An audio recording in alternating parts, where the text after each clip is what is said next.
It is a truth universally acknowledged that a single man in possession of a good fortune must be in want of a wife. That is a truth that is often universally acknowledged. Yep.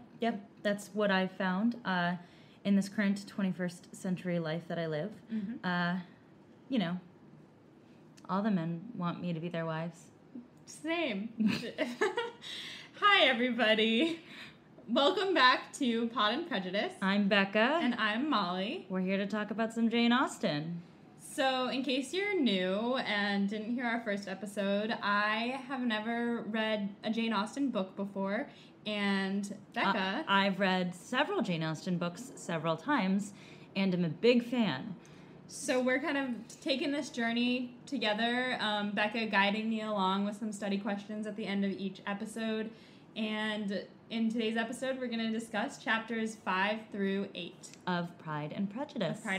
Yeah, so let's get right into it. So I'm very excited about these chapters. In chapter 5, we sort of meet the Lucases, which are the family that live nearby to the Bennets. And we've heard a little bit about the Lucases so far, but mostly they've just been referred to in the background. Like, one of the Lucases danced with Bingley. Mm-hmm. Mrs. Bennet is friends with Lady Lucas, but also dramatically hates her. It's a whole thing. I was also confused as to why we called them Sir and Lady Lucas in the first episode. I think we talked about that a little bit. Maybe we didn't, but I was like, what's the difference between a Sir and a Mr. and a Lady and a Mrs.? And in this chapter, we discover that Sir William Lucas was knighted by the king. Yep. He is a big fucking deal. And they decided to kind of retire from the public eye and go live at Lucas Lodge, away from the city. He just wants to chill and bask in his own glory. He does, yeah. And enjoy his importance, but he's not a dick. They make that very clear. Since becoming knighted, he is very good to other people. Is he a philanthropist? What exactly do they mean here? I think he's just like a good member of the community, just like upstanding. He's like a pleasure to be around, and like the anti-Darcy, if you will. The anti-Darcy, because I hate Darcy. I don't know if we do on this podcast, but right now I do. But that's beside the point. Yes. So we talk about him, and then Lady Lucas is, quote, not too clever to be a valuable neighbor to Mrs. Bennet. She's like Mrs. Bennet's friend that she keeps around because she makes her feel like a little better about herself. Nice. She's like the Gretchen Wieners to Mrs. Bennet's Regina George. Oh, I love that. Yeah. Thank you. I understand now. They have several children, the eldest of which is 27 and is a good friend of Lizzie's. Mm-hmm. Is Lizzie 27? No. Okay, no. Because I was going to say we determined last episode that Bingley is 21 or 22. Mm-hmm. So I assume Darcy is also around 21 or 22. And if Lizzie was 27, I would think that's a little bit strange for this era. No, first of all, I do think that, I don't have this confirmed, but I do think Darcy is a little older than Bingley. Okay. Second of all, no, Charlotte is older than Lizzie. Okay. And Charlotte is extremely old to be single in this time period. Is Charlotte single? Yeah. Ooh, okay. Yeah, that's why she's still a Lucas, because right. She's Miss Lucas. Right. So at the beginning of this chapter, the Lucas girls come over to discuss the ball, and Mrs. Bennet is also there. And Mrs. Bennet just really wants to tell them all, or have them all tell her how much Bingley likes Jane. So she's like, Charlotte, you were his first choice, I noticed. And Charlotte's like, well, he liked his second choice better. And Mrs. Bennet's like, oh, you mean because he danced with her twice? Oh, I didn't know. And then I think that it's Lizzie who jumps in with this, but is like, oh, didn't I mention to you that he told Mrs. Robinson that the eldest Bennet was the prettiest in the assembly without a doubt? And Mrs. Bennet is like, oh, I didn't know that. But I think that you might have mentioned something along those lines. And then she Charlotte, is like milking this. She is really milking it. Then Charlotte says, well, Lizzie, my overhearings were a little bit more to the point than yours. Charlotte overheard what Darcy said. Oh, yes. Yes, she did. And to remind everyone, Darcy said that Lizzie was tolerable, but not handsome enough to tempt him. And she says, she brings that up. Then they all talk about how he sucks anyway, and Lizzie's not really missing out. And Mrs. Bennet says, Mrs. Long said she sat by him for a while and he didn't say anything to her. So, asshole. Then Jane kind of tries to jump to his aid and says, that's weird. I thought I saw them talking to each other. Yeah, I think there's a little bitch cracker syndrome with Mr. Darcy in the community. For those of you who don't know what bitch cracker syndrome is all about, this is one of the greatest inventions in the universe. It is actually accredited to our friend Nikki Chickerell. Bitch cracker syndrome is a syndrome when someone really annoys you, and they do so much that annoys you that it gets to a point that everything they do annoys you. So, like, they literally could be in a corner eating crackers, and you'd be like, look at that bitch sitting over there eating crackers. I use this all the time. Nikki told this to me, I think, 6 years ago, and I still say it all the time, and I just am here to spread this gospel. But, yeah, this community has little bitch crackers for Darcy, so they're just, like, willing to believe everything he does is terrible. I love that. Yeah. That's amazing. And it goes, again, to Jane being like, oh, well, he's not that bad, because she's willing to see the best in everyone, and Darcy's not coming off well to the rest of the community right now. And she also says that Bingley's sister said that he never really talks much anyway, unless it's to a really close friend. So she's trying to help. I thought, is Darcy shy? Maybe he's just shy. But, like, don't be a dick, but maybe he's shy. I don't know. Something to unpack later, I suppose.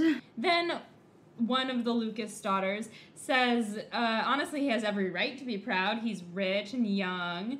And Lizzie says, I could easily forgive his pride if he had not mortified mine. And that's the first sign that we get that it, like, actually has stuck with her. That's what I'm saying. He really did just put this little thing in her brain where from now on she's just going to be like, oh, wow, this guy is the worst, and he saw this terrible thing in me. And it is partially just a really righteous anger, but there is a piece of it that is a little of an ego bruise to Lizzie.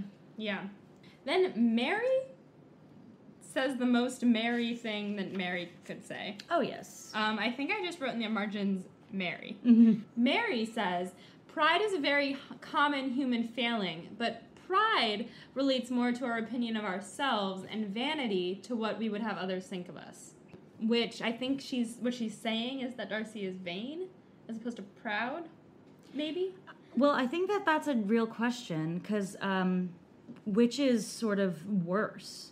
Because being proud means that, like, you think very highly of yourself, whereas vanity means that you want people to perceive you as great. Right, and it's like, is vanity falser?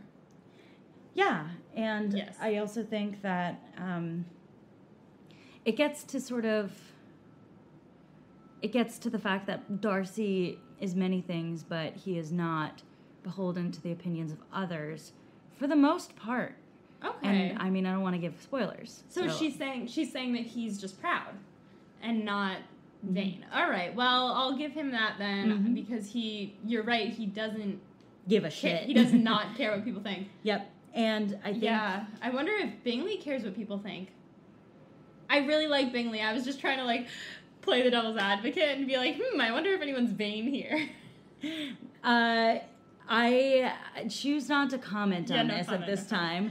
And what I will say is this is a sort of, like, little nudge you get to the title of the book as well. Pride and Prejudice! Yeah! Wait, you didn't get that? Becca just looked at me. I looked so surprised, and Becca just looked at me so surprised. I was so surprised. I was ready. I was like, oh, this chapter's, like, a little boring. It's but titular line. It's got that titular line in it, and it's going to be really this moment of, like, wisdom and everything, and we were going to talk about it, and she was like, wait, it's in the title? I think I probably had that realization and then forgot. Oh, yes. Pride and Prejudice. So let's think about that. Well, we found the pride. We haven't found the prejudice yet. Oh my God. Is I'm not gonna say anything. Yeah. Okay. Wait. I want to hear your prediction. Is Lizzie prejudiced against him? I'm not gonna look at you. Someone's prejudiced against him because he's a dick, which I think is probably justified. Anyway, that's my thoughts on that right now. Nobody replies to Mary's comment on pride and vanity, but a Lucas son, who just came with for fun, says if he was as rich as Mr. Darcy, he would keep a pack of foxhounds and drink a bottle of wine every day. And then he and Mrs. Bennet argue about alcoholism and the drinking age for a while, and that's the end of that chapter. Well, I would also get dogs and wine if I were rich. Same. And chocolate. Oh, yeah. Lots of chocolate. Tons of chocolate. Ugh, I want chocolate right now. Same. But we're going to talk about Pride and Prejudice instead. We're going to talk about my favorite chapter in this book so far. Oh, yes. We're about to head into chapter 6, which is an iconic, game-changing chapter. This is like not what I was expecting when I signed on for this. All right, let's go. The ladies start visiting each other. So the Bingley sisters are visiting the Bennet sisters. Mm-hmm. They don't like them. You mean the Bingleys don't like the Bennets? Correct. Do you get which Bennets they don't like, though? Yeah, so the Bingley sisters hate the parents and the younger Bennet sisters, but they wanted to get to know Jane and Lizzie. There's a sense that Jane and Lizzie are these pretty girls who are super polite and pretty sharp and really fit in well in the high society if they want to, but that the rest of the family doesn't do as well. Yeah.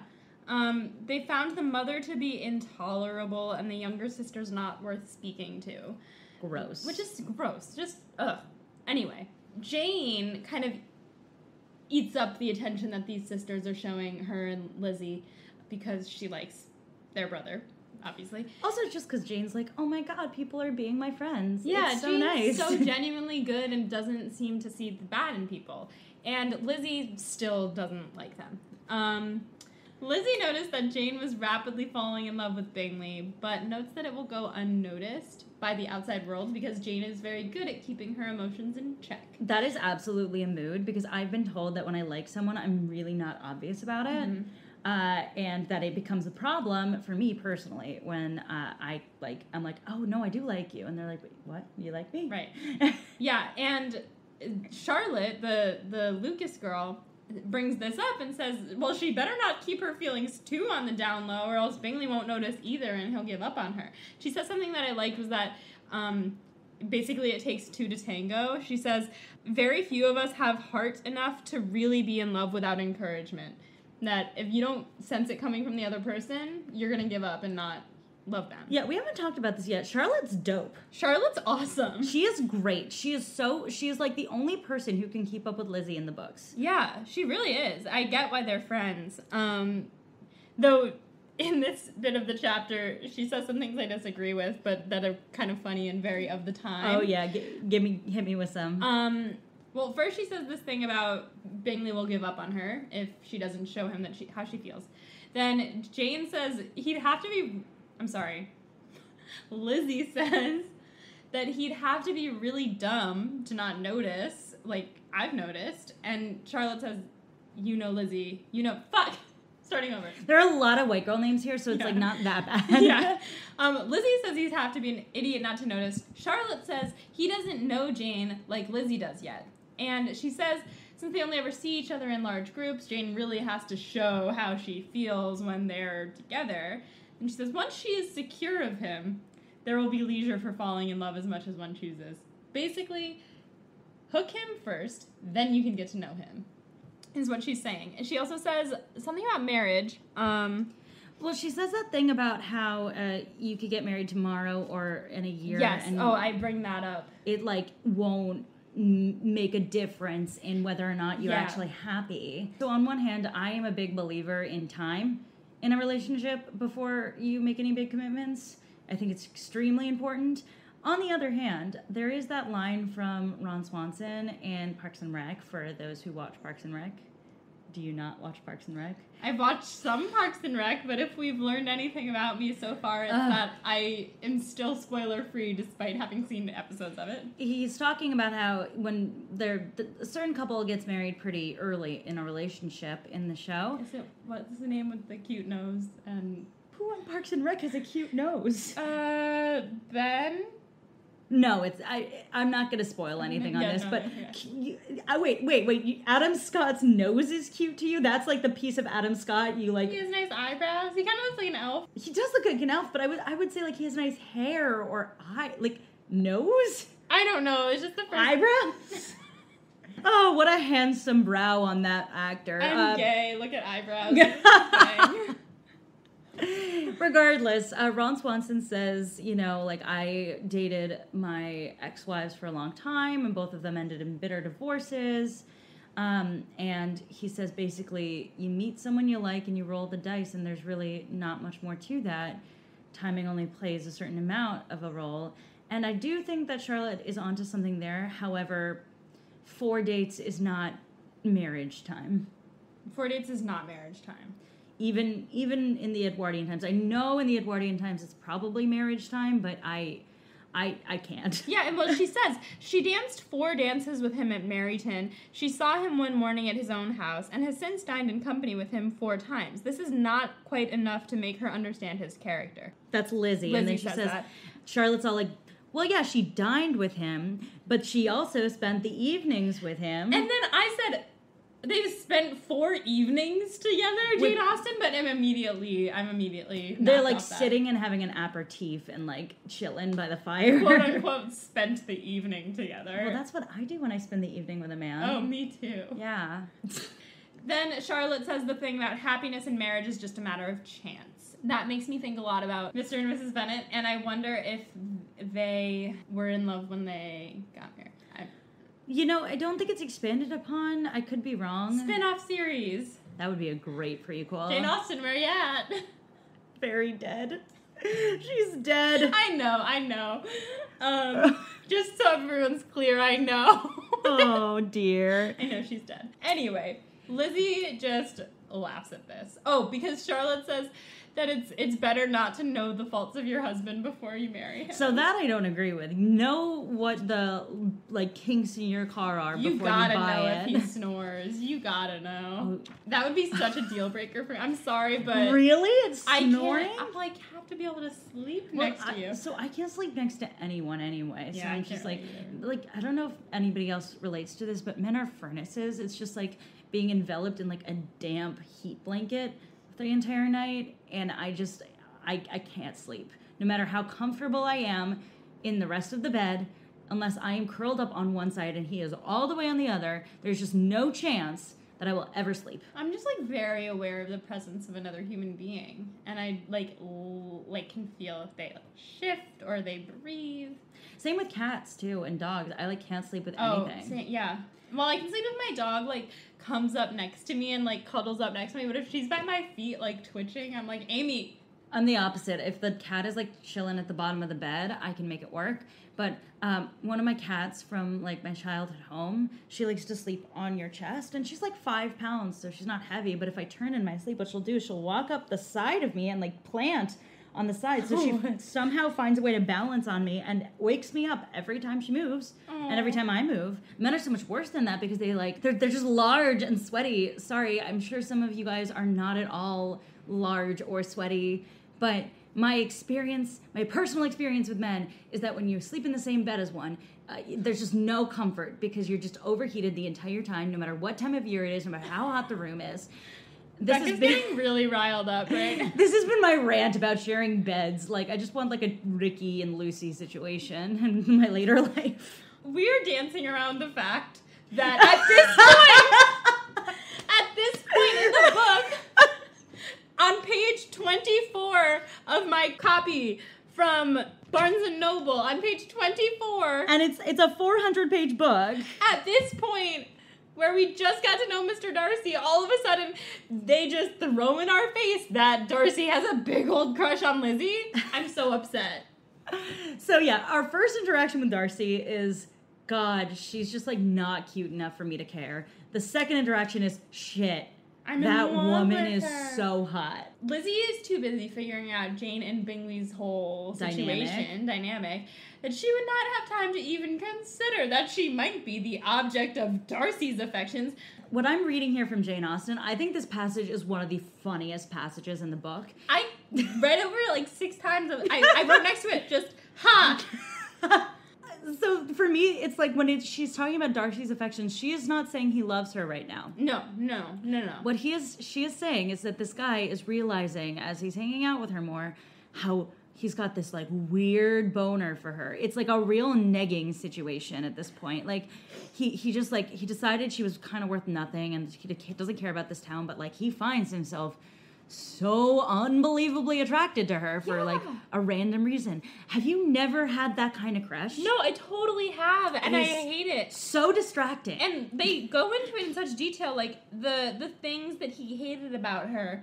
Now he's kind of like, oh, wait, like her eyes, for example. He's noticed that her face is rendered uncommonly intelligent because of the beautiful expression of her dark eyes, where before he couldn't find anything good about her. He also has some other equally mortifying realizations, is how it's described in the book. Which, like, is a little mean, but also, like, is incredibly relatable. Oh, yeah. You know what I mean? I love it. Her asymmetrical form is light and pleasing. Her manners, while not for the fashionable world, are very playful. One thing he didn't know is that he was the only man to ever not make himself agreeable to her and to ever not want to dance with her. Well, yeah, so we already talked about the fact that Jane's a biddy. Jane is hot. Mm-hmm. Lizzie is also hot. She's not as hot as Jane, apparently. But maybe like unconventionally beautiful? Not even. Like, to give you an impression, in the Keira Knightley version, you know who plays Jane? Who? Rosamund Pike. How do you spell that? Rosamund. Yeah, there she is. Also, Rosamund, if you have any interest, there's an open invitation to come on this podcast. Please do. Please speak to our 3.5 yes. listeners. Yes. She plays Jane Bennett in the original, like the Keira Knightley version. She's pretty. Okay, yeah. She's a stunner. She is a stunner. But thank you. But I just want to look at pictures of Keira Knightley. You poor little gay girl. They're obviously both way more beautiful than any of us have seen in real life. I think it's just that, like, these two Bennett sisters are supposed to be these pretty girls. Lizzie leads with her brain. Jane leads with her heart. Jane is more, like, classically the most, like, seen as attractive, but Lizzie is definitely not frowned upon by anyone. Again, we are both serious feminists, and we do not condone the objectification of women. Even Keira Knightley and Rosamund Pike, who are both beautiful actresses, they're both extremely talented as well. But it is true that in this time period, we are talking about a love story, and all these boys are noticing how pretty these girls are. Yeah. So we're just kind of taking evaluations and congratulating these girls on being fucking fierce. So good. Yes. So we have Darcy having this weird boner for Lizzie. And so his way of expressing this is in social situations, he starts standing near her and listening to her conversations. It's so weird. Darcy has his faults, but the level of inability to socialize on him is so apparent. So relatable, honestly, because if I could just be as bold as him as to just stand near the person I like and listen, then I probably would, as opposed to, like, actually try to talk to them. Yeah, just, like, stand and stare until they say something. Yeah, but unless what they say is what Lizzie says, which is she's with Charlotte at this party, and she had just been talking to a colonel, and Darcy was standing nearby, and she was like, Charlotte, why is he standing there? And Charlotte's like, Lizzie, don't do it. And Lizzie's like, I'm gonna do it. And she, like, goes up to him and she says, did you not think, Mr. Darcy, that I expressed myself uncommonly well just now when I was teasing Colonel Forrester to give us a ball at Meryton? He says with great energy, but it is a subject which always makes a lady energetic. And basically Charlotte is like, Lizzie, why don't you play us a song on the piano? This is like a very, like, Jane Austen thing. Like, for some reason they're all hanging out and they're like, hey, one of you pretty young girls, play something for us on the piano. And it's like one of those skill sets that all girls had to have back then. Everyone had to be good at sewing. Everyone had to be good at piano. Get into that, too, in a minute. Yes, in the next chapter. Absolutely. And Lizzie's not that great at the piano. But she turns to Charlotte and she's like, you know, if I were good at the piano and if I were vain about it, she says, if my vanity had taken a musical turn, you'd be a really useful friend to have around because you're always asking me to play for people or sing for people. But as it is, I don't really want to. But she does, like, fine, right? But she does fine. My favorite thing about this, though, is that she turns to Darcy and she says, there's a very fine old saying, which everybody here, of course, is familiar with. Keep your breath to cool your porridge, and I shall keep mine to swell my song. And then she walks away. I love that. She's basically telling him, shut up and listen to me play the piano. It's just like, I'm done talking to you now. Goodbye. So she goes and she does fine. She's fine at the piano, and then she stops, and Mary comes to play after her and Poor little Mary. Poor little goth middle child. She is the only plain one in the family, so she works really hard for people to acknowledge the accomplishments that she does have, one of which is being pretty good at the piano. So it's like, it's hard to tell Mary on the piano, but like, it's supposed to be kind of embarrassing whenever she tries to play. Like, wait, really? Did I read this wrong? Well, she's like not, I don't know if she's bad or not, but I do think she's like not great. It's like, the way she plays and the sloppiness with which she plays would even not be great if she were more talented than she was. Oh. People do start to dance though, and but like she is overcompensating. It does say she's always impatient for display. Yeah. So I think she's not bad, but I do think it's like this embarrassing thing. It's like those friends. It's like, oh, Mary. Who we both come from theater. It's like Mary's a musical theater girl who is always getting up on a chair and singing, and she's decent, but she doesn't breath support, and she's like always trying for the really high belt note. And so she's like, girl, no one asked, please stop. People start dancing to Mary's playing, and this makes Darcy really upset because, as we know, he hates dancing. And Sir William Lucas comes over and sits with him in his kind of curmudgeonly state. He's also curmudgeonly because people are dancing. Mm-hmm. Because that means he can't spy on Lizzie anymore.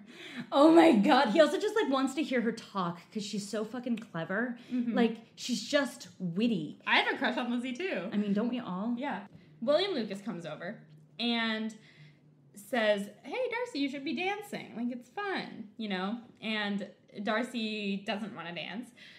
Lizzie starts walking over in that general direction, not necessarily coming over to talk to them. I doubt she was coming over to talk to them, actually, but Sir Lucas is like, why don't you two dance with each other? And he says to Darcy, you cannot refuse to dance, I am sure, when there's so much beauty before you. Which is true. She's fucking fierce. She is. She's fucking fierce. And he reaches for her hand to give it to Darcy, and I'm almost really mad because he's just a man trying to give a woman to another man to dance. But then Lizzie pulls her hand away and is like, I definitely don't have any intentions of dancing. Please do not assume that I came over here to beg for a partner. Ooh. Which is hot. Then Darcy is kind of like quietly, can I actually dance with you? Which is just beautiful. It's so good. Yeah, how exactly did Mr. Darcy, with grave propriety, requested to be allowed the honor of her hand, but in vain. Ooh. Lizzie was determined and did not want to dance, and Sir William tried to get her to dance with him. He's like, oh, you're so good at dancing, and I'm sure Mr. Darcy generally doesn't like dancing, but he could have no objection to oblige us for 1/2 hour. To oblige us? Like, she did not ask. Oh, well, I think it's like the room should see such handsome young people dancing together. And she's like, Mr. Darcy is all politeness. I love the idea that she just says it so passive-aggressively, like, Mr. Darcy is all politeness. Yeah, it's like that. It's like, it's sarcastic. Oh, yes. Because he's clearly not. And so she walks away. Then Miss Bingley comes over. Oh, yes. Our friend Charlie's sister.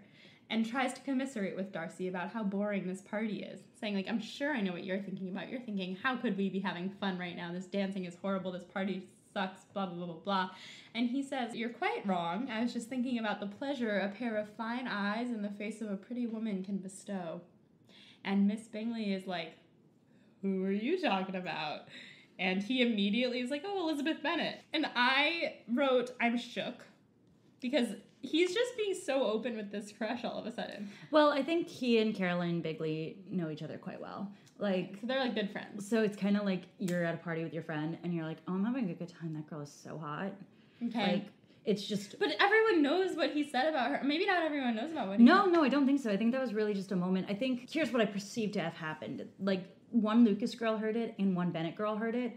And they told their families. Okay. So the families know, and they're just like, fuck that guy. Right, okay. But I think Miss Bingley knows that, like, he didn't find her attractive before because they were like bitching about the last ball together. Right. But now she says, when am I to wish you joy? Meaning, when am I to, like, yeah, when's the wedding, basically. And I laughed out loud. I genuinely did, because she just jumps right to it, right to the point. And Darcy calls her out on that and says, that's exactly what I thought you were going to say. A lady's imagination is very rapid. It jumps from admiration to love, from love to matrimony in a moment. I knew you would be wishing me joy. And Miss Bennett is Miss like... Bingley. Miss Bingley. Fuck. Miss Bingley is like, oh, no. It's absolutely settled. If you like her, you're getting married. And she just, like, rambles on. And he kind of is like, I'll let you talk. Which is pretty cute. What? Oh, what? Say it again. I said it's cute. Oh my gosh. Well, looky here at that. Who found something endearing about Mr. Darcy? I hate it. The reason I say that it's cute is because I think that Lizzie and Darcy have kind of similar views on love and marriage. Interesting. Why do you say that? The way she talks about Jane not thinking about marriage when she's talking with Charlotte, when Charlotte says the thing about, oh, she just gotta get married first, Lizzie brings up, that would be well and good if I thought that Jane was looking to get married, but I think that Jane's kind of just falling in love and not really thinking about marriage. And that's something that Lizzie, I think, also feels, and the way he's not thinking about Lizzie in a marriage way, but just kind of like admiring her. Yeah. So they kind of both feel that love doesn't necessarily have to mean marriage. I think they also both feel that one need not rush into marriage for economic reasons or societal reasons. Because right now, Jane and Bingley are flirting like crazy, and they're dating-ish because they keep going to dinner together. Mm-hmm. But it's everyone else is like, oh man, those two are going to get married. But they're not thinking about it that way. Well, I think they probably are, but they can't help it. Right. Because society is making them. Whereas Lizzie and Darcy both have an active rebuke of this. Right. And where they're like, whoa, take a moment to get to know a person. Right. And yeah, and they both manifest it differently. Which is what I take you meaning to say that you still aren't super into Darcy yet. I am not into Darcy yet. Okay. I think it's a weird way. I think he's being weird. I love the idea of him hovering behind her the entire time. It's so good. In chapter 7, first we learn that all of Mr. Bennet's fortune is being left to a distant male relative, and Mrs. Bennet doesn't really have that much to give. So this is kind of what we were talking about earlier, with these girls actually needing to marry rich for their own futures. This isn't really a spoiler. This is a huge recurring theme in Austen's work. A lot of her heroines are women of mostly female families or all female families where they don't have a person who's going to inherit and take care of them because they're not going to inherit any money and they're used to a certain lifestyle. And so there is this panic for marriage. It's very much resonant with Austen and her life and not something we obviously deal with today, but it really does form the stakes of her books differently than modern day rom-coms because we're not just talking about falling in love for the sake of falling in love. We're talking about women who will fall into poverty without that. Or either that or they're going to be spinsters who live as leeches off of distant relatives and on very little. It's tragic in a way, the way that women are put upon in this way. And that's part of why, regardless of how ridiculously obnoxious she is, and she is obnoxious, Mrs. Bennet is pretty sympathetic. Yes. We learned that they have an aunt in Meryton. Am I pronouncing that right? I think so. We'll have to ask Kira when she comes on the podcast. Yeah. Hit us up, Kira. Yep. Meryton is 1 mile away, and the girls frequently go to visit their aunt and go to the hat shops. Kitty and Lydia, the youngest two, go the most frequently because, in the words of Jane Austen, their minds are more vacant than their sisters, and they need to fill their time with long walks and gossip. So they go to their aunt's house and get all the gossip from town. Right now the gossip is that the militia regiment is in town and is staying there for quite some period of time, and they want to know about all of the officers. And I think this is very Chekhovian. Oh my gosh, it is so Chekhovian. This is like the three sisters. The militia comes in, and they're all of a sudden like, where are the officers? I must marry them. Anyway, just like push up the boobs. And like the thing is that Kitty and Lydia, they're like kind of like thinking marriage, but really like they just want to look at them. They like want to dance with them and shit. Yeah. They want to flirt and have fun. And I stan Kitty and Lydia. I kind of love Kitty-a. Like, Kitty-a!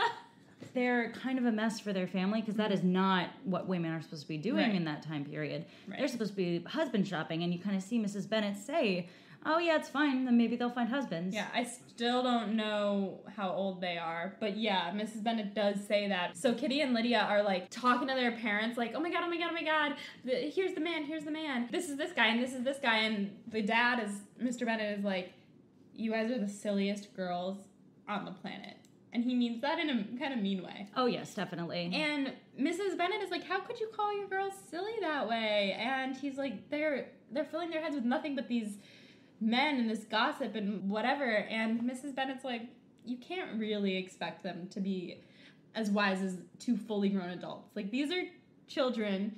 And honestly, I used to like myself an officer or two, and maybe one of them will want to marry one of them. Listen, we all had weird posters on our walls when we were teenagers. These are some huge fangirls over here. I used to have a pillow that was fluffy and said, I Heart Ashton on it, so I can't really judge them. My friend had an Orlando Bloom pillow. It was just his face. Oh, I'm into that, though. Yeah. I would still take that in a heartbeat. In the kind of rush of having these officers in town, they've forgotten about Bingley. They don't care anymore. The other girls. Jane still cares about Bingley. Then a note comes. While they're in the discussion of these men, a note comes for Jane from the sisters Bingley saying that if Jane does not come to dine with them today, they will bite each other's heads off. It basically says that. And I thought this is like very much playing into like women don't have anything to do with, if they're not around men, they will fight. It's like a cat fight stereotype. Well, the Bingley sisters, they have like sort of mean girl vibes to them. Like they're very like the popular girls. Yeah, not even sort of. They're 100% the mean girls. Oh, fully. Yeah. And they have this sort of like, oh God, we just hate each other, but like we love Jane. Don't we love Jane? We love Jane so much. Oh my God, Jane is Katie Hare. She is so cute. Like, you're like really pretty. I love your bonnet. Where did you get it? Oh my God, that's the ugliest effing bonnet I've ever seen. All right, this has been a brief Mean Girls interlude, but the Bingley sisters definitely have this air of wanting Jane around, sort of like because they're bored and she's pretty enough to be friends with them. Mm-hmm. And she likes to be around them, partially because she likes everyone, but also because she gets to be around their brother, who she just adores. Right. Don't we all? But right now, the brother isn't there. He's dining with the officers. And when she reads that part out loud, Lydia's like, how come my aunt didn't tell me about that? Like, weird. Lydia just wants to be with the officers all the time. Mrs. Bennet says that dining out is unlucky. I don't know what that It's just mostly Mrs. Bennet being dramatic. Oh, that he won't be there. Yeah. I understand. And then Jane asks for the carriage to go over, and Mrs. Bennet says, no, it's supposed to rain. If you go on horseback and it rains, you won't be able to come back. You'll have to spend the night. This is such a fucking ruse. It's so wild. It's so fucking funny. So she literally sends her daughter on horseback, and it rains, and Jane gets sick. And she's like, perfect. She's like, there. Perfect. She's there. And Jane sends a letter back the next day being like, they simply won't have me leave until I'm better, so I'm here for the time being. And Mrs. Bennet's like, great. Mr. Bennet is like, well, I'm so glad that if Jane ends up dead, it'll be because she was in pursuit of Mr. Bingley and on your orders. And Mrs. Bennet's like, oh, of course she won't die. She'll just get sick enough to win over a husband. Exactly. It's buck wild. Like, I just love the image of Mrs. Bennet being like, no, this is gonna work. And Jane's like, oh, Mom, I don't really know, honey. Okay. And then she's just like tentatively like on the horse. And it starts raining. And it's pouring, and she's like, it's all for love. She's like, Mom said this was a good idea. Yeah, poor I'm Jane. sure it's gonna be fine. And then she's just like sick in front of her boy. It's so sad. And then when this letter comes the next morning, Lizzie is like, I have to go see her. And they won't give her the carriage either. So she walks. Lizzie is a fucking badass. That is, first of all, that's a long walk. It's 3 miles. It's like, what, like an hour and a half, 2 hours if you're walking in those boots. And that's not heard of in this time period, I'm guessing, based on their response to her exercising. So they like do go on walks all the time in Jane Austen, and but this it's is muddy. Yeah, that's the thing. Is it's not that she walked there necessarily. She could walk there, although it's a little strange. I think it's more that it's disgusting, and there was no easy way for her to walk there without getting completely fucked up. Right. It's muddy, and I'm guessing it's kind of hot. It's like that humidity after the rain. Oh, good point. Yeah. She's trekking through some unpleasant weather. Lydia and Kittia. I said Liddy and Kittia. I like referring to them as Kittia. So Kittia is like, we'll come with you as far as Meryton, then we're going to go see the officers. One of them's leaving for London today, and we want to catch him before he goes. Yep. So they go with her. They break off after the first mile, and she goes on for 2 more miles by herself through the mud, and she shows up. I also think it's like men would walk more, I guess, than women. Yeah. It's like, and she has this big skirt on. Oh, yeah. It's like her petticoat is showing. Yeah, I'm trying to think of like all the walks people take in Jane Austen, because they do take a lot of walks. Yeah. They're very wealthy, and they need to fill their time. Yeah. So they go on a lot of walks, but this walk really fucks up all the Bingleys. Yeah, so she shows up like sweaty and gross and covered in mud, and her face is like all red, and her hair is all over the place, and she shows up, and everyone looks up, and she's in their parlor, and the sisters are very surprised to see her. I like everyone's reactions. The sisters are surprised that she should have walked so long so early in the day in such weather, and by herself. That's the other piece of it. It's that she walked by herself, so women didn't do that. They walked... I'm remembering this now. Women walk in pairs. Yeah. Mr. Bingley is like, oh, that's so sweet of you to come. He's just a genuinely nice person. He's a little munchkin. He's a little munchkin. He's like a little nugget. Mr. Darcy was divided between admiration of the brilliancy which exercise had given to her complexion and doubt as to the occasions justifying her coming so far alone. Mr. Hurst is just thinking about his breakfast. Mr. Darcy is like, damn, she's hot when she's sweaty. This is like a little tawdry for Austen, is that she's like, her hair's wild, her face is red, she's out of breath. Like, she is, quote unquote, hot and bothered. Yeah, she's looking like post-coital right now. Like, and Darcy's just like way distracted about it. And I love this because like, they talk about Jane being quiet about her feelings, but Darcy's just like staring, like stone-faced, and being like, yeah, that's so hot. Or he's like kind of got his mouth open a little bit and is like, I think that's internal though, because it's such a Bingley move, and like I'm seeing Darcy just like staring at her with the pursed lips, like. I hate him. So you're softening like this much on him, and I can hear it. And I have to remind myself that I hate him, Oh, yeah. It's only chapter 6 at a time. Yes, you do. Jane's really happy to see Lizzie there. She kind of wanted her to come when she sent that letter. Lizzie starts to like the sisters because of how they are with Jane. She sees that they're like tending to her needs and all of this, so she's like, oh, maybe they're not so bad. Then she's like, I guess it's time for me to go. And Jane wants her there, which is so sweet. Yeah, Jane says, can she stay? And they offer her a room, and she stays over. Which brings us to chapter 8. Which is just Lizzie at a party she does not want to be at. She's so uncomfortable. I don't know what I'd do in that situation if I were her. I would leave. Like, I would leave my sister. I would say bye. Oh, I would not leave my sister, but I might just, like, chill with my sister the entire time. Yeah, which is kind of what Lizzie does. And then when she sleeps, Lizzie's just like, oh, God, I guess I'll read. Yeah. We've basically just summed up the whole chapter. That is the chapter, but there's a couple conversations, some of which make you remember how much you dislike Darcy. Yes. At dinner, Jane is still upstairs, so everyone's like downstairs, and the only person who seems genuinely concerned about Jane is Bingley. Everyone else is like, oh, how is she doing? Oh, okay, and then that's the end. But Bingley's actually concerned. His anxiety for Jane was evident, and his attentions to herself most pleasing, and they prevented Lizzie from feeling herself so much an intruder as she believed she was considered by the others, which is sweet. It's so sweet. Also, Darcy don't think she's an intruder. Yeah. Darcy's still thinking about how she looked all out of breath and, like, covered in mud. Something I wanted to point out and that I loved is that the sisters' indifference towards Jane when she was not immediately before them restored Elizabeth to the enjoyment of all her original dislike. It's so I fun. love that. To dislike people. That's what gossip's all about. That's what media is about. Absolutely. It's kind of dumb, but, like, it is fun. It definitely plays on our human instincts. Yes. Also, just, it's, again, the mean girls of the Bingley clan just being like, you're so cute. Oh my God, we're going to take such good care of you, blah, blah, blah. And then they're like, don't give a shit about her. Right. When she's not immediately there. Like, I think mean girls need to be smarter, especially these, because, like, if you're going to be bitchy about someone, or at least drop your act about someone, you really have to wait until her bestie/sister is out of the room to do that. Speaking of when her bestie/sister leaves the room, as soon as Lizzie goes upstairs to tend to Jane some more, the sisters start railing on her.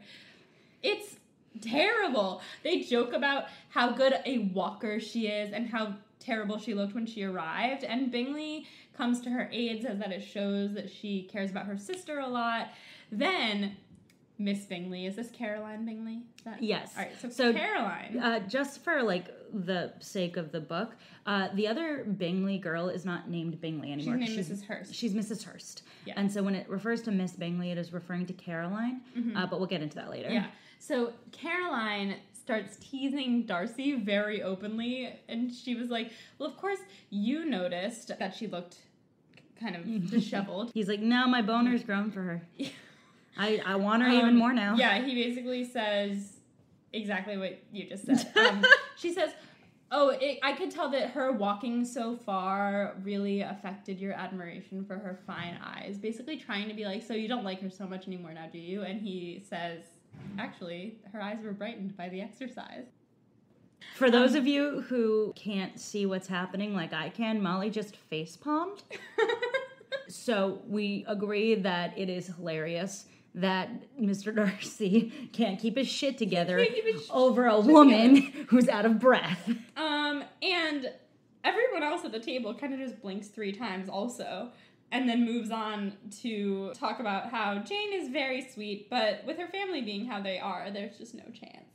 Which is so rude. It's so pointed because, like, no one's dumb. Everyone knows what Bingley is gunning for with her, and they're clearly just trying to get at him, which is rude because Bingley doesn't deserve that. He doesn't, and he tries to stand up for them. He's like, oh, well, they have an uncle in Meryton, which is, I guess, a nice town, and then one of the sisters says, yes, and they have another one in Cheapside, which is apparently a very unfashionable commercial town in London. And Bingley says he doesn't care, and Darcy says, you know, it would lessen their chance of marrying men of consideration in this world to have, like, family that are poor. I'm telling you, that pedigree is everything in the Austen world. Yeah, and then the sisters keep being mean about their quote-unquote dear friends' vulgar relations. Yes, and this is where we get to sort of where Kittia and Mary and Mrs. Bennet do no favors for Lizzie and Jane, and it's stupid because... It's so stupid. We have talked already on this podcast about how these girls are actually, you know, like, they're just teenagers. They're, like, a little silly, but, like, who isn't at that age? Right. And Mrs. Bennet is high-strung as shit and classless, but she also cares so much about her daughters and their well-being, which is why she is the way she is. So... fuck you, Bingley sisters. Right. So then later, when Jane has fallen asleep, as you say, Lizzie finally is like, I guess I have to go downstairs. So she comes down, and everyone's playing cards, and they invite her to play, but she suspects they're playing high, which I think means betting for money. I think it means playing high stakes, yeah. Great. So that means, like, playing for a lot of money. So she asks for a book instead, and Miss Bingley, Caroline, makes fun of her for doing nothing but reading, saying she has no other hobbies, but she's a great reader. And Lizzie says, I'm not a great reader. I like reading, but I also have lots of other hobbies. So I'm glad she's defending herself against this bitch. Then Mr. Bingley says that she takes pleasure in tending to her sister, which he thinks is very sweet. And she thinks is very sweet as well, and she is a fan of Bingley. I mean, you can't not be. Charlie is so cute. He's so cute. Yeah. Anyway, he tries to give her a book and says he's sorry his collection isn't bigger. And then Caroline says very loudly, oh, Darcy, don't you have such a huge collection of books at your beautiful home? And, like, very loudly starts talking about how great Darcy is. And this conversation kind of attracts Lizzie's attention, and she ends up coming over to watch the game of cards. They continue to talk about how wonderful Darcy's sister is and how good she is at the piano. And Bingley says that he's astonished at how accomplished all young ladies are and how patient they must be to do all of these things. And I think that this is maybe a reason why he and Jane are good for each other, because he also kind of is like just astonished at the pure magnitude of human accomplishment. It's a very sweet thing. So the two of them are dissimilar in that Bingley is so loud and outgoing and friendly, and Jane is quite modest and shy. But they do have this shared optimism. Yeah. Which is just really sweet. And you don't see couples like that often, if you know what I mean. Like couples where both people are bright and shiny. Yeah. Like there's a lot of sunny people who date like dark people, and those are cute too. Yeah. But it's nice when two people are into each other that are just like happy. Yeah. You're like, oh, you're a sweet couple. We love you. Yeah. It's very nice. He goes on to like list all of the things that all young ladies can do, like, you know, piano and whatever. Piano is an important thing. It's really a lot of piano, but it's also like sewing and like, painting and dancing and all this stuff. Yeah. And Darcy says that's all basic, but that doesn't really make them accomplished. He says an accomplished lady has to go above and beyond. And Lizzie says you must comprehend a great deal in your idea of an accomplished woman. And Caroline is like, yeah, she must be able to, and then does this really long list of all of the things that a woman must be able to do beyond the basic items. And then Darcy says, well, that's all true, but really, she must expand her mind by extensive reading. And this feels very pointed. Yes. He likes a sharp lady. He likes a sharp lady who literally was just talking about reading and was just reading. What do you think Lizzie's aware of in terms of Darcy's I assume crush? she still thinks that he hates her. Yeah. So weird, like, I think that she's probably taking this as, like, a dig, and he's probably, like, really awkwardly trying to figure out how to be like, you're hot.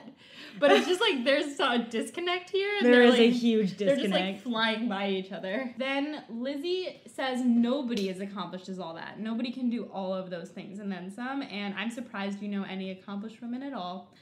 And the other two, the Bingley and Hurst ladies, they're very offended that she would say that, and they're like, we know lots of accomplished ladies and we're accomplished and blah, blah, blah, blah.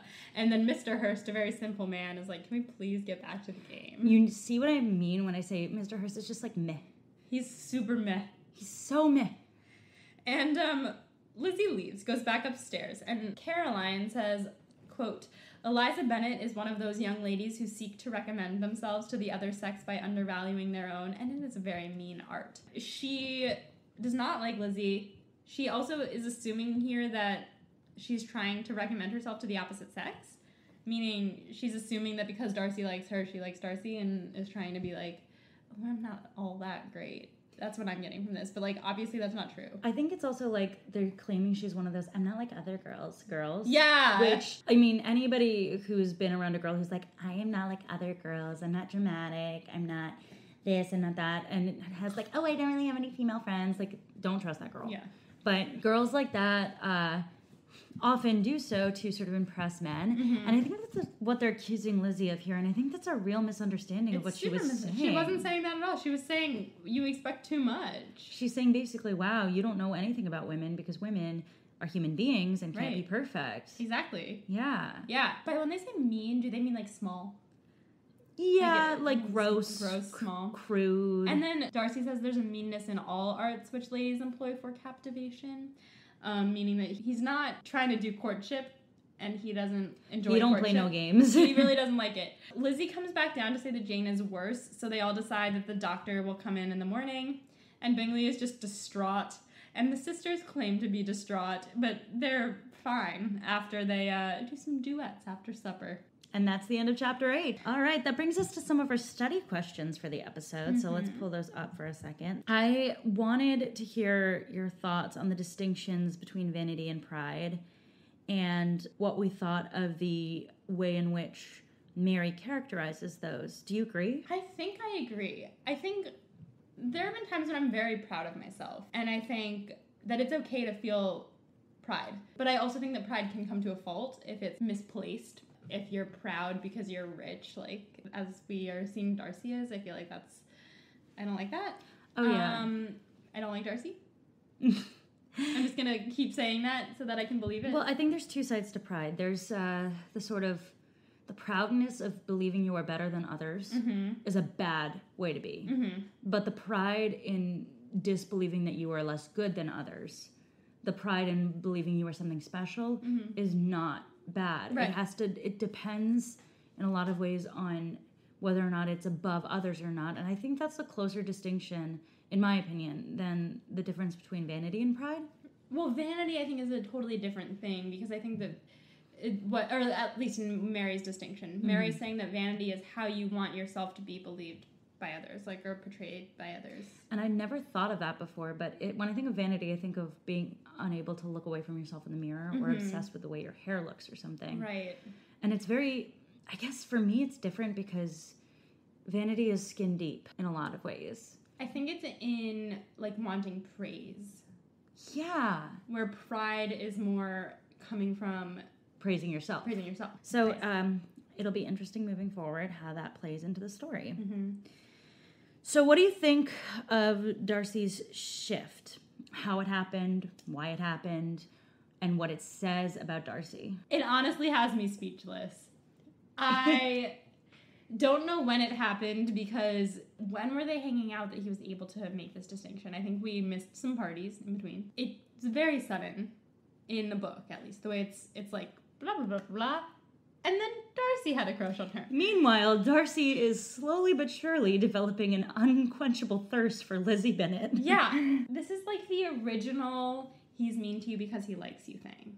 I think maybe I don't know, sometimes your first glance is wrong, and then you look back and you're like, wait, do you think that realizing that she's very smart and, like, witty had something to do with his shift in perception about her physical appearance? I actually do, yeah. Because I think that when you start to like a person, they become hot to you. Yeah, I think this is another problem with dating in the modern world, but it's really difficult to just see someone physically and understand whether or not you're attracted to them. It doesn't account for chemistry. Right. And it doesn't account for the way someone's face lights up when they're speaking about things they love. Yeah. That was way cheesier than I meant that to be. I just got it. I was like, oh, that was cute, Becca. But really, like, I think about the guys that I've genuinely developed feelings for in my life, and I'm sure you can relate for the people who you've developed feelings for, but they're not people I always immediately thought were super attractive.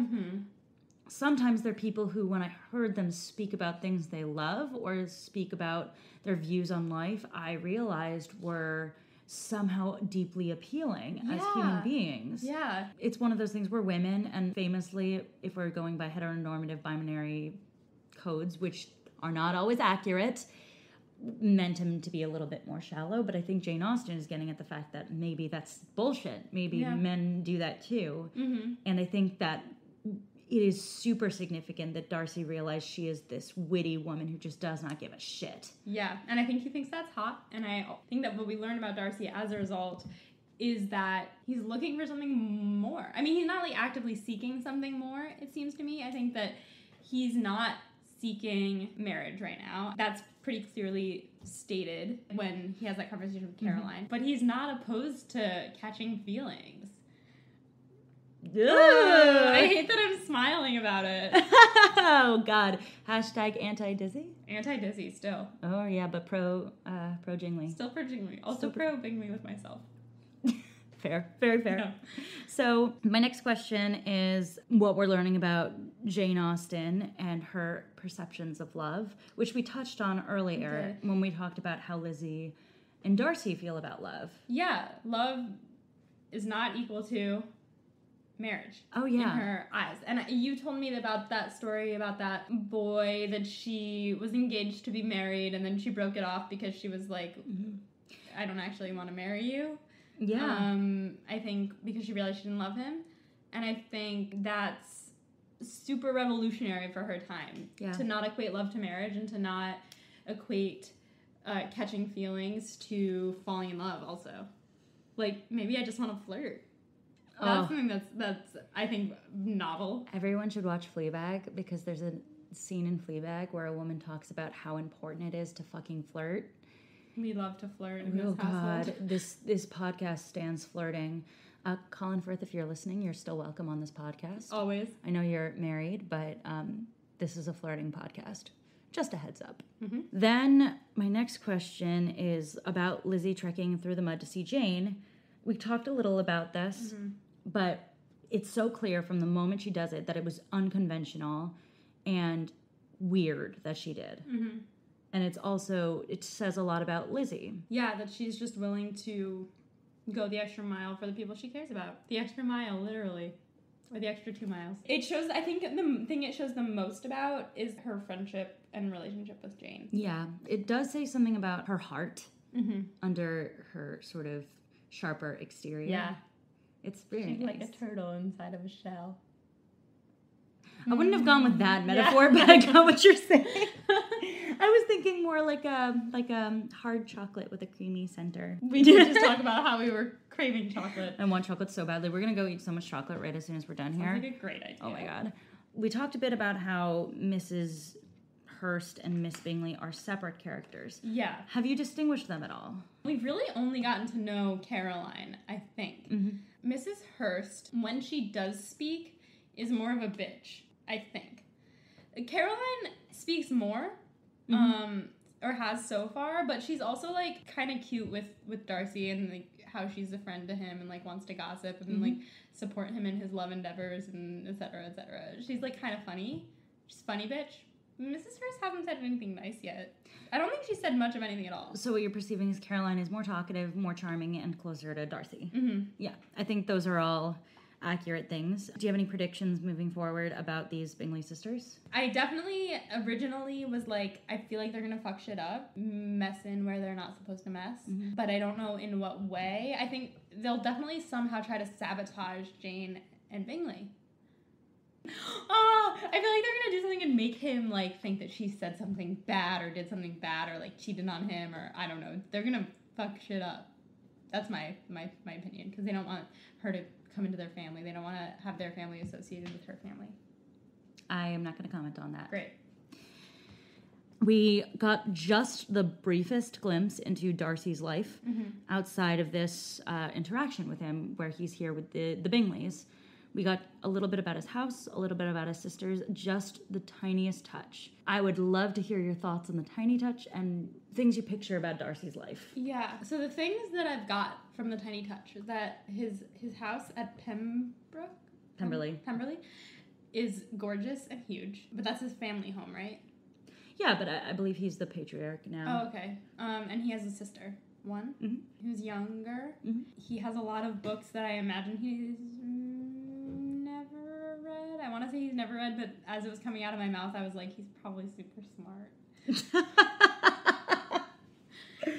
Can't confirm or deny. And I imagine he's got, like, beautiful grounds with servants and stuff. But all things that he didn't work for. Therefore, he is proud, but of something he has no right to be proud about. In this podcast, we still dislike Darcy. I love it. All right, let's talk about the progression of Jingley. Let's get the thoughts on the budding romance. I love it. He cares so much about her. She's sick, and he keeps her there. I think the sisters are the ones that are like, oh, we gotta keep her here, but to keep up appearances of being kind and et cetera, but he, like, actually cares about her, and he wants to rush her to the hospital and all of this stuff, but they're like, let's wait till tomorrow and bring the doctor here, and He's such a gentle boy. he is such a gentle boy. I feel like we haven't gotten to really see Jane and him together yet. Like, we've heard about them together and that they've dined together and, you know, all of that, but in this time that she's at his house, we don't actually really see them together. Yes. But I'm still pro Jingley. Hashtag Team Jingley. Team Jingley. What was the funniest quote from this section? Oh my god. The one that I laughed the longest about is definitely the one about Darcy. Occupied in observing Mr. Bingley's attentions to her sister, Elizabeth was far from suspecting that she was, herself, becoming an object of some interest in the eyes of his friend. Yeah. I just wrote, God, Darcy, that was fast. Good choice of quote. What's a big question for you moving forward? Well, this is kind of in retrospect. I'm sure we're going to find out more, but just, like, why? Why did he change his mind? Ooh, okay, yeah. And also, will she be receptive to it at all if he ever comes out and says it to her? All right. I'm not going to comment on that. Excited. Who wins the chapter? Out of all 4 of these chapters, Who's the winner? My favorite winner is Charlotte. I thought so too. Yeah. Yeah. I love Charlotte. Also, like, that speech she gives is just so funny and practical. Yeah. Yeah. She is so good. And she's older. Oh, yeah. She's 27. I love her. We love Charlotte. I think that she's a good role model to have because she's not marrying outside of love. Even though she says it doesn't matter, she hasn't gotten married yet. So we'll see. We'll see about Charlotte. Well, that's all the time we have. But until next time, stay proper and find yourself a husband.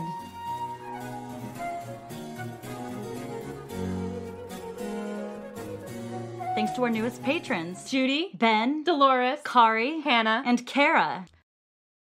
Pride and Prejudice is edited by Molly Burdick with art by Torrance Brown. Special thanks to our audio producer, Graham Cook, without whom we would sound like garbage fire. To keep up with the show, you can follow us on Twitter and Instagram at Pod and Prejudice. We're also on Facebook at facebook.com/Pod and Prejudice. If you like what you hear, check out our Patreon at patreon.com/Pod and Prejudice to see how you can support us, or just drop us a rating and a review wherever you listen to podcasts. Thanks for listening.